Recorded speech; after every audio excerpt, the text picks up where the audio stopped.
আমার কোনো বন্ধু নেই যার কাছে আমি নিজেকে ভেঙে চুরে খুচরো পয়সার মতো জমা রাখতে পারি,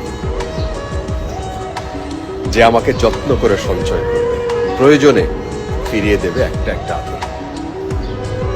সত্যি বলতে আমার কোনো বন্ধু নেই। বন্ধু বলতে জেনেছি যাদের, তারা কেবল পথ চলতে সঙ্গী ছিল। দূরের পথে ট্রেনে যেমন হয়, পাশের সিটে গল্প হয়, আড্ডা হয়, দুপেয়ালা লেবু চায়ের দাম মেটাতে আমি দিচ্ছি যুদ্ধ হয়। সিগারেটের বাড়িয়ে দেওয়ার টুকরো ফুকে এই যে নিন ফোন নাম্বার, এদিকটাতে আবার এলে ফোন করবে, বলা শেষে অচেনা এক স্টেশনে উঠাও হয়। এই যে আমি পথ হাঁটছি, রোজ ঘাটছি বুকের ভেতরে কষ্ট, ক্লেদ। এই যে আমি ক্লান্ত ভীষণ, বুকের ভেতরে জমছে কেবল দুঃখের মেদ।